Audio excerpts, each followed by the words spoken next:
अस्सलामुअलैकुम students, my name is Mohammed Umar Mughal. Hope you are doing well.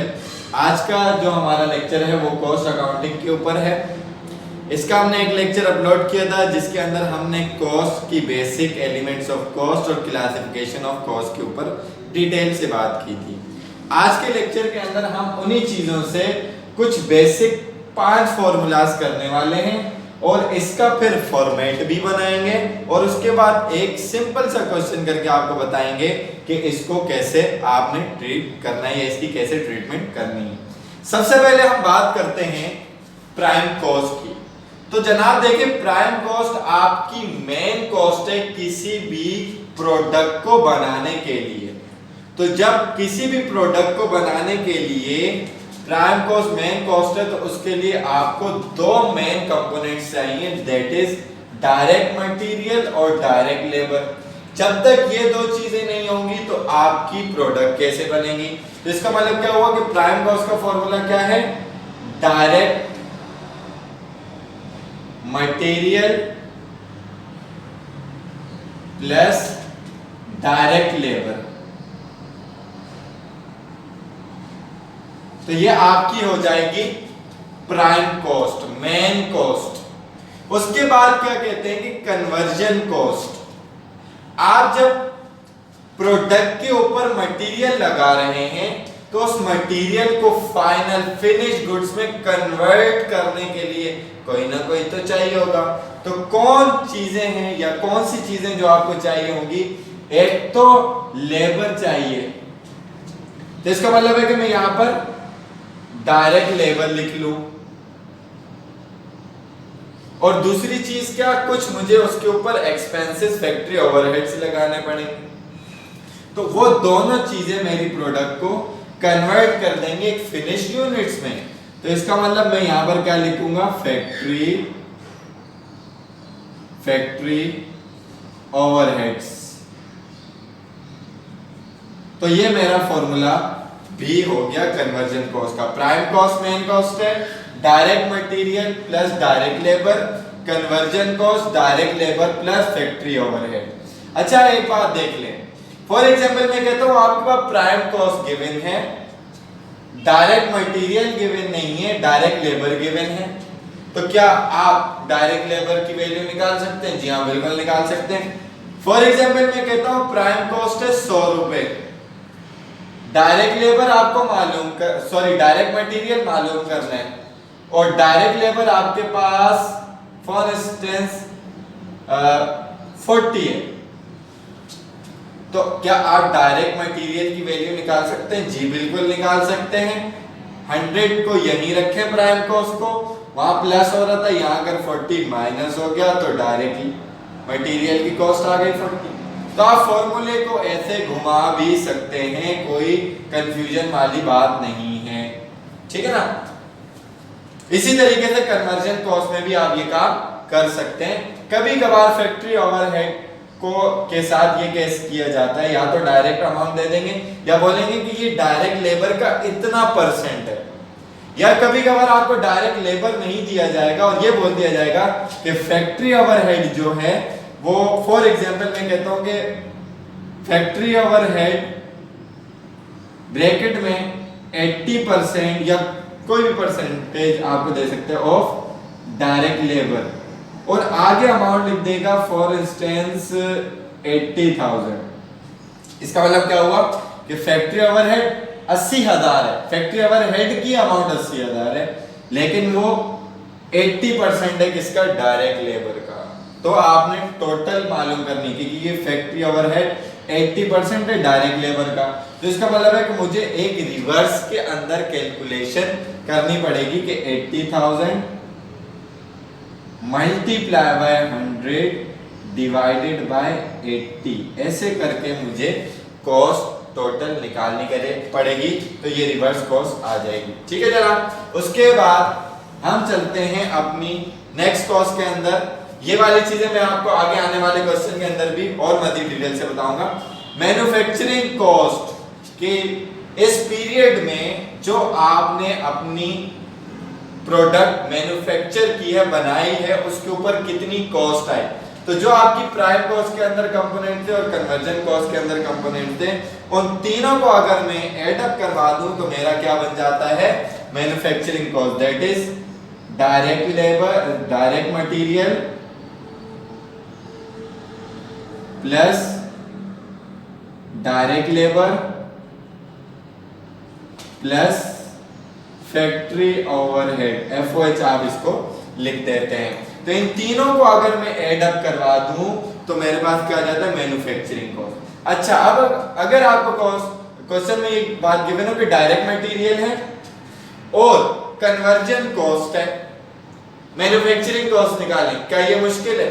आपको पता है कन्वर्जन कॉस्ट में ये दो चीजें शामिल है, डायरेक्ट मटेरियल आप प्लस कर रहे हो। क्लियर हो गई बात? ठीक है जी। तो मैन्युफैक्चरिंग कॉस्ट तीनों कंपोनेंट्स को आप प्लस करवाएंगे, तीनों एलिमेंट्स को आप प्लस करवाएंगे तो मैन्युफैक्चरिंग कॉस्ट आ जाएगी। उसके बाद आप प्रोडक्शन कॉस्ट की बात करें तो देखें स्टेप बाय स्टेप फॉर्मूला बन रहा है। मैन्युफैक्चरिंग कॉस्ट, ये तीनों चीजें शामिल हो गई। मैन्युफैक्चरिंग कॉस्ट के अंदर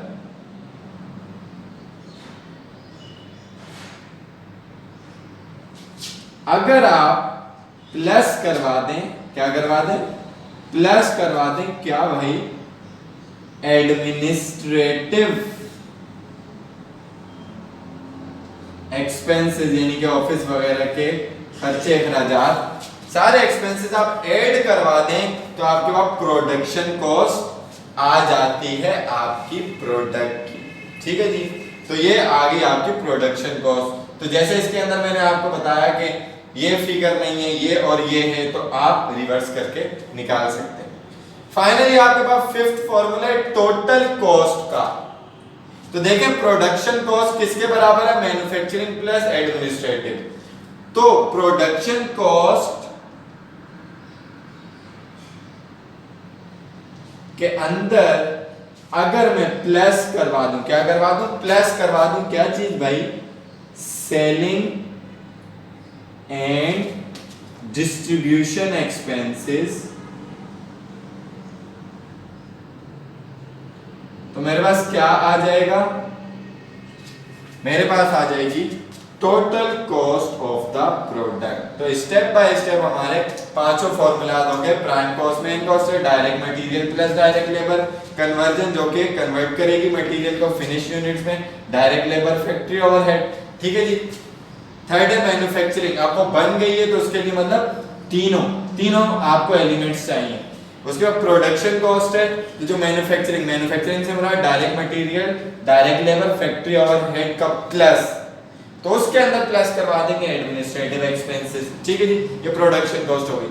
प्रोडक्शन कॉस्ट से आप टोटल कॉस्ट कैसे निकालेंगे, प्रोडक्शन कॉस्ट किसके बराबर है, मैन्युफैक्चरिंग प्लस एडमिनिस्ट्रेटिव का। तो उसके अंदर आपने मजीद आखिरी चीज प्लस करवानी है सेलिंग एंड डिस्ट्रीब्यूशन एक्सपेंसेस या मार्केटिंग एक्सपेंसेस आप कह लें, तो आपके पास क्या आ जाएगी, टोटल कॉस्ट आ जाएगी। तो ये आप अच्छे तरीके से देख लें, ये आपको बहुत आसानी से याद भी हो जाएगा। अब इसके ऊपर एक हम क्वेश्चन करते हैं ताकि हमें पता लग जाए कि हमने कैसे करना है और इसका फॉर्मेट भी देखते हैं। सो स्टूडेंट्स, अब हम डिस्कस करते हैं उन्हीं फॉर्मूलाज के through format of total cost. तो format of total cost completely कैसे बनेगा कि देखें, सबसे पहले आपके पास क्या आएगा, रॉ मटेरियल,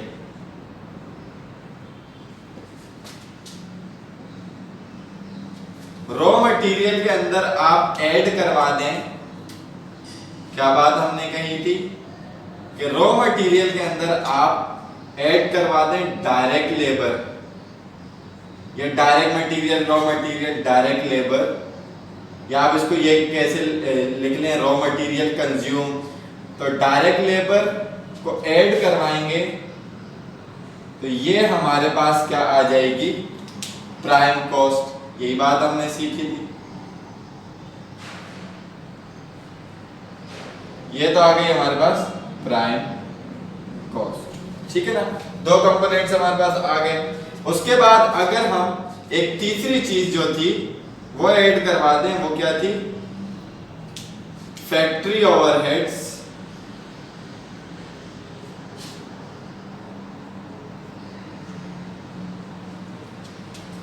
तो आपके पास क्या आ जाएगा,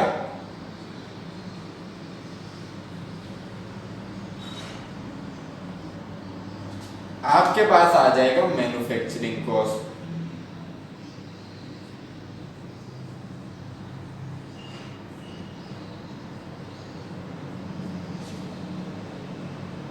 क्योंकि हम फॉर्मूले के अंदर बात कर चुके हैं रॉ मटेरियल या direct material plus direct labour is equal to prime cost. Direct labour और फैक्ट्री ओवरहेड की बात करेंगे तो ये तो कन्वर्जन कॉस्ट हो जाएगा। अगर एक साथ दिया हुआ होता, ये नहीं दिया होगा, तो कन्वर्जन कॉस्ट ऐड करवाएंगे तो मैन्युफैक्चरिंग, तीनों का प्लस करवाएंगे मटेरियल, लेबर और फैक्ट्री ओवरहेड का, तो मैन्युफैक्चरिंग कॉस्ट बन जाएगा। मैन्युफैक्चरिंग कॉस्ट के अंदर हमें क्या ऐड करवाना है, एडमिनिस्ट्रेटिव एक्सपेंसेस।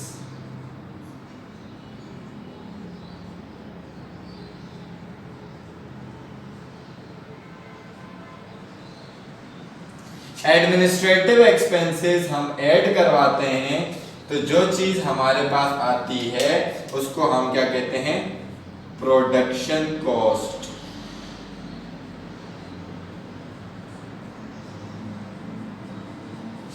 सही है जी। उसके बाद आप इसके अंदर ऐड करवा देते हैं क्या, सेलिंग एंड डिस्ट्रीब्यूशन एक्सपेंसेस या मार्केटिंग एक्सपेंसेस आप कह लें।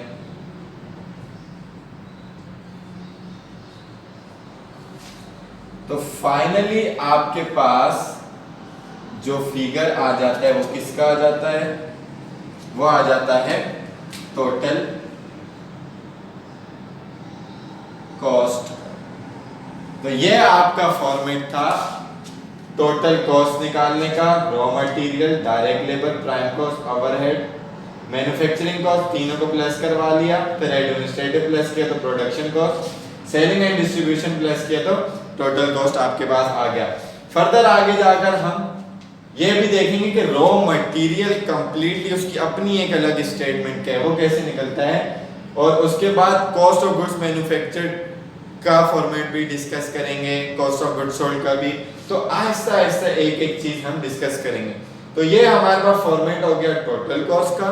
इसके ऊपर एक छोटा सा क्वेश्चन देखते हैं कि कैसे होगा। सो स्टूडेंट्स, अब हमारे पास एक क्वेश्चन है, कह रहे हैं top furniture store incurred following expenditure during the year 2014। Number 1, timber purchase and issued to production rupees 1 lakh. Number 2, salaries paid to 4 carpenters of factory rupees 20,000 each. Number 3, issued glue, screws and nails to production rupees 10,000. Paid electricity and maintenance of the factory rupees 12,000. Wages paid waste collector and helper rupees 5,000. Other factory overheads were 50,000. Depreciation on cutter machine rupees 8,000. Administrative expenses rupees 25,000. Selling and distribution expenses, यहाँ मैंने amount नहीं लिखी है, इसकी amount sorry 30,000 है।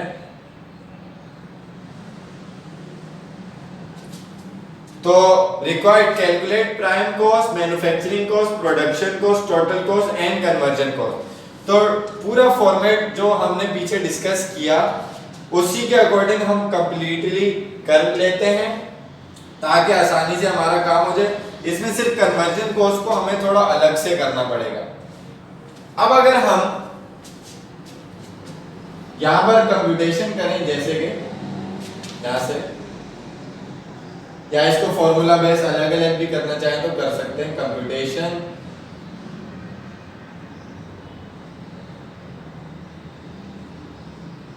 For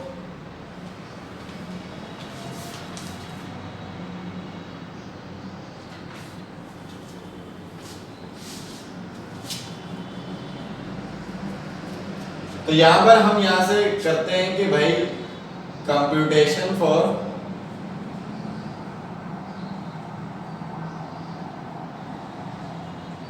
prime cost,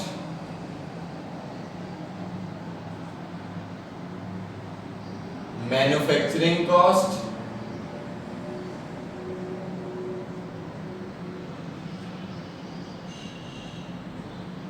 production production cost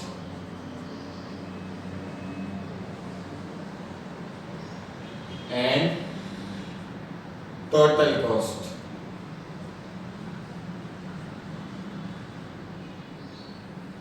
तो यहां पर हम अपना काम स्टार्ट कर देते हैं। अब देखें, सबसे पहले हमें क्या चाहिए होता था, डायरेक्ट मटेरियल या फिर आप क्या कह लें रॉ मटेरियल। अब यहां पर हमारे पास डायरेक्ट मटेरियल क्या है जो कि प्रोडक्शन में यूज हो रहे थे, इट इज टिम्बर, लकड़ी आपको चाहिए क्योंकि फर्नीचर का काम है। वो आपने परचेज की और इश्यू कर दी 1 लाख रुपए की, तो ये हमारा क्या होगा, डायरेक्ट मटेरियल होगा। यहां पर आप लिख लें 1 लाख।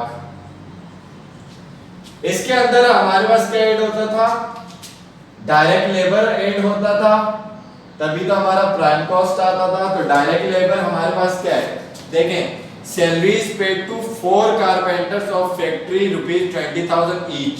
तो ये हमारे पास डायरेक्ट लेबर हुए क्योंकि यही तो बना रहे हैं, तो इसका मतलब इसकी कॉस्ट निकालनी पड़ेगी, हमारे डायरेक्ट लेबर हुए। डायरेक्ट लेबर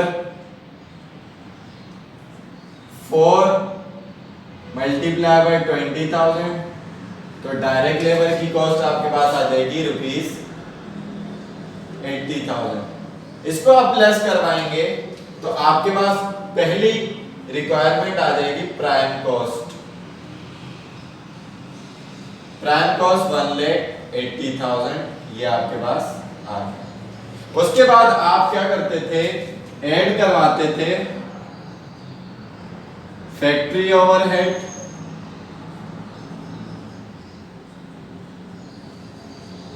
अब यहां पर आपके पास बहुत सारे फैक्ट्री ओवरहेड्स गिवन हैं, या तो अलग से टोटल करके लिख लें या सबका नाम यहां पर लिख लें। तो फैक्ट्री ओवरहेड आप ऐड अप करवाएंगे तो आपके पास प्राइम कॉस्ट के अंदर फैक्ट्री ओवरहेड ऐड होगा तो मैन्युफैक्चरिंग कॉस्ट आ जाएगी। आपके पास देखें फैक्ट्री ओवरहेड क्या है, glue, screw and nail to production. तो इसका मतलब क्या हुआ कि इनडायरेक्ट मटेरियल है ये, तो इसको मैं इनडायरेक्ट मटेरियल के हेडिंग के अंदर लूंगा, इनडायरेक्ट मटेरियल ₹10,000। उसके बाद paid electricity and maintenance of the factory, ठीक है ना, इलेक्ट्रिसिटी और मेंटेनेंस के मैंने पैसे दिए हैं, इसका मतलब क्या हुआ कि ये भी फैक्ट्री ओवरहेड है। यहां पर लिख लें इलेक्ट्रिसिटी एंड मेंटेनेंस। अगर ये फैक्ट्री का नहीं होता तो हम इसमें नहीं लेते, यानी कि अगर ऑफिस बिल्डिंग का ये होता तो हम इसमें नहीं लेते। तो ये आपकी अमाउंट हो गई 12,000 रुपए। उसके बाद आप wages paid waste collector and helper को दे रहे हो, तो इसका मतलब क्या होगा कि ये इनडायरेक्ट लेबर हुआ, तो इसको मैं इनडायरेक्ट लेबर के अंदर लिखूंगा कि डायरेक्टली प्रोडक्शन में नहीं आ रहे 5,000। उसके बाद अदर फैक्ट्री ओवरहेड से ₹50,000 और कुछ खर्चे हुए होंगे, इसमें बहुत सारे आ सकते हैं। अदर फैक्ट्री ओवरहेड्स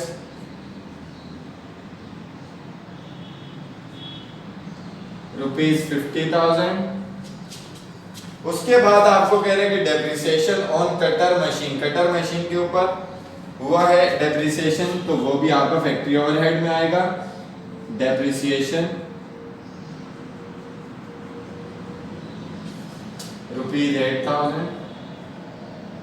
बाकी के आपके नीचे जो एक्सपेंडिचर्स हैं वो क्या है, एडमिनिस्ट्रेटिव और सेलिंग, जो कि बाद में हम ऐड अप करवाएंगे। तो यहाँ पर आप एडिंग डाल लें टोटल फैक्ट्री ओवरहेड्स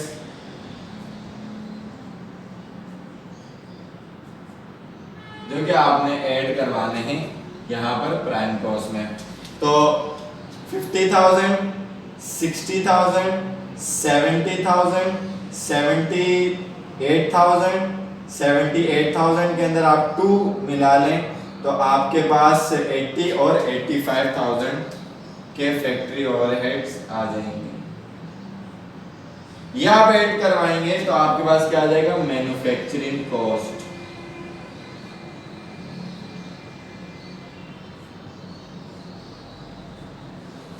180 के अंदर प्लस करवाएंगे 85,000, तो ये आपके पास बन रहा होगा 2,65,000 मैन्युफैक्चरिंग कॉस्ट आ गई। ठीक है जी। इसके अंदर आप ऐड क्या करवाएंगे, प्रोडक्शन को। देखें दो रिक्वायरमेंट हो गए हैं, प्रोडक्शन कॉस्ट आपको निकालनी है, तो इसके अंदर आप एडमिनिस्ट्रेटिव एक्सपेंसेस जो हैं वो ऐड करवा दें, एडमिनिस्ट्रेटिव एक्सपेंसेस जो कि कितने हैं 25,000 है, ये आपने ऐड करवाया, तो आपके पास क्या आ जाएगा, आपके पास आ जाएगा प्रोडक्शन कॉस्ट।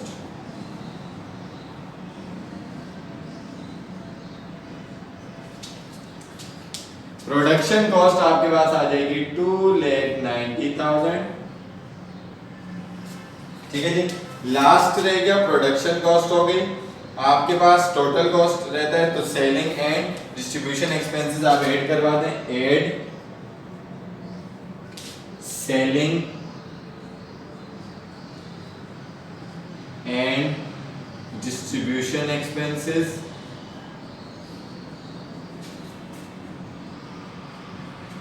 जिसकी अमाउंट आपके पास 30,000 गिवन है, ये आप ऐड करवा दें, प्लस करवाएंगे तो आपके पास आंसर आ जाएगा 3,20,000, दैट इज टोटल कॉस्ट। ठीक है जी। अच्छा, एक लास्ट चीज आपके पास क्या है, कन्वर्जन कॉस्ट। कन्वर्जन का मतलब क्या था, direct labour plus factory overhead, तो उसको आप यहां पर अलग से निकाल लें। Conversion cost